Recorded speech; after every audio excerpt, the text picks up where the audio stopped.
Assalamualaikum warahmatullahi wabarakatuh. Pada kesempatan kali ini, saya Nabila Azahra akan memberikan tutorial instrumental variabel menggunakan if-use.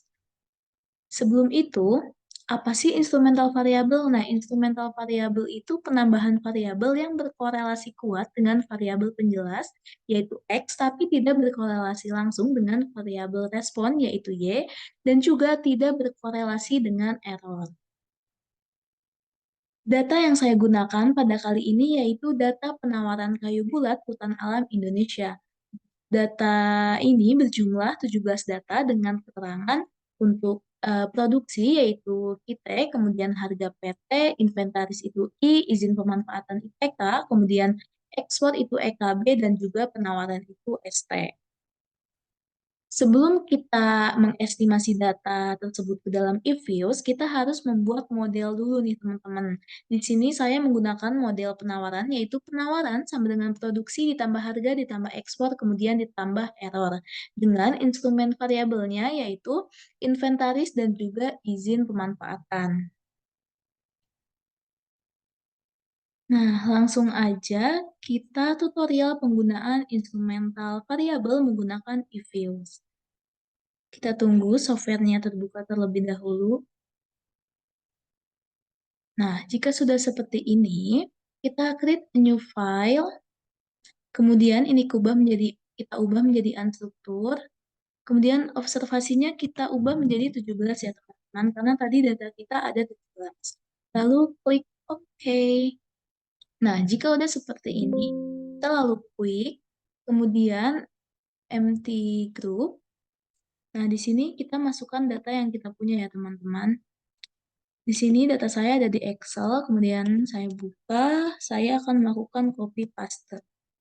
Nah, langsung saja kita paste, oke.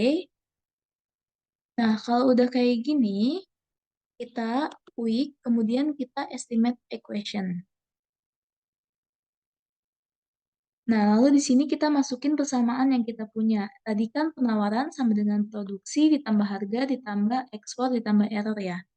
Berarti di sini log kemudian tadi ST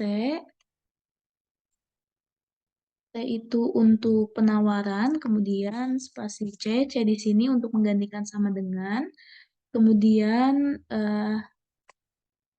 IT, kemudian PT, kemudian EKB pangkat 2. Nah, EKB pangkat 2 ini sebagai pengganti error ya teman-teman. Lalu oke. Nah, ini adalah outputnya. Bagaimana cara membacanya? Di sini kita lihat untuk tes statistiknya ya, teman-teman. Kita lihat tes statistik pada variabel C. Nah, di sini kan nilainya yaitu 6,48. Ketika tes statistik pada C di atas 0,05 berarti terdapat error dalam regresi ini, yang tandanya berarti ada asumsi klasik yang dilanggar dari penggunaan regresi linear sederhana atau OLS ini, sehingga hasil estimasi tersebut menjadi bias dan juga tidak konsisten, teman-teman. Nah, lalu apa sih yang harus kita lakukan gitu? Kita akan melakukan uji lain untuk mengatasi bias tersebut, yaitu dengan menggunakan uji TSLS. Tapi teman-teman, sebelum melakukan uji TSLS, kita coba masukin model yang tadi ya, dengan memasukkan instrumental variabel. Caranya yaitu kita ke quick lagi, kemudian estimate question. Nah, di sini kita ubah eh, model ya, modelnya menjadi eh, PT, C, PT, kemudian EKB pangkat 2. Nah, seperti ini.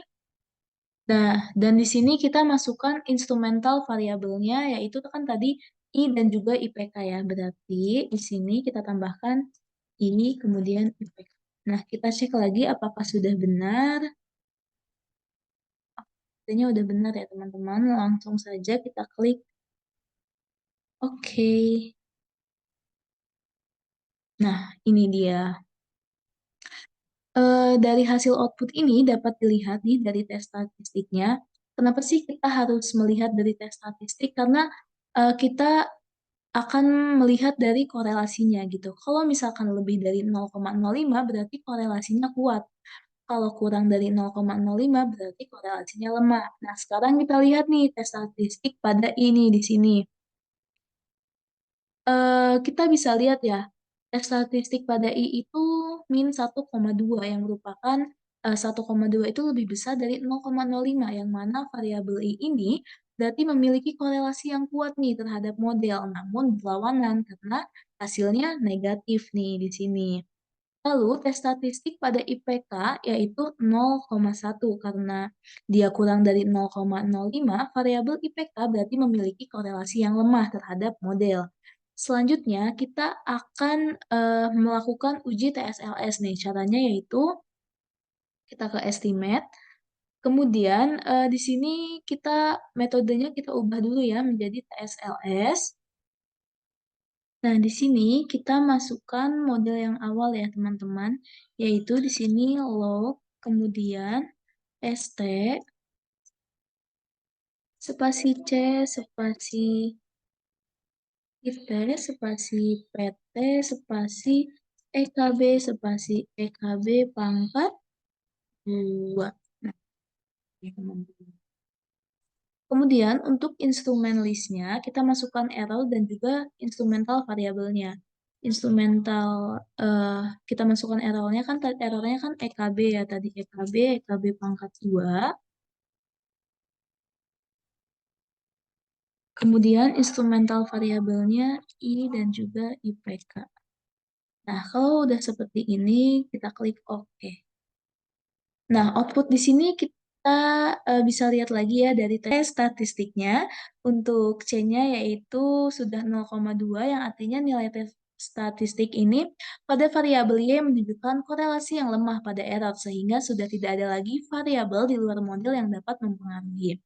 Nah, selanjutnya kita akan melakukan tes endogenitas. Tes ini dilakukan untuk melihat endogenitas variabel tersebut. Caranya, kita klik view, kemudian di sini EV diagnostik, kemudian regressor endogeneity. Nah, di sini kita masukkan QT-nya saja atau QT.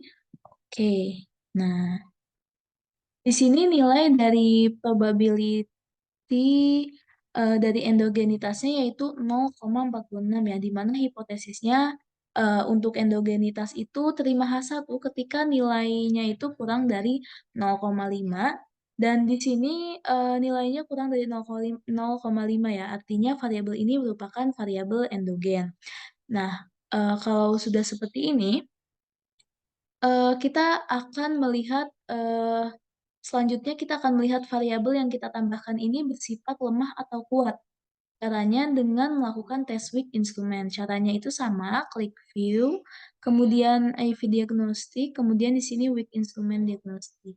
Nah, cara bacanya kita lihat dari crackdownalnya F-stat ini ya, teman-teman, atau alfanya di F-stat. Nah, ketika crackdownalnya itu lebih dari 10 atau sama dengan 0, maka variabel tersebut adalah variabel yang kuat terhadap model. Nah, di sini hasilnya 0, maka kita terima H0, yaitu variabel yang kita tambahkan tadi berarti variabel inventaris dan juga izin pemanfaatannya itu merupakan variabel yang kuat terhadap model.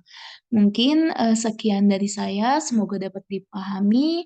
Wassalamualaikum warahmatullahi wabarakatuh.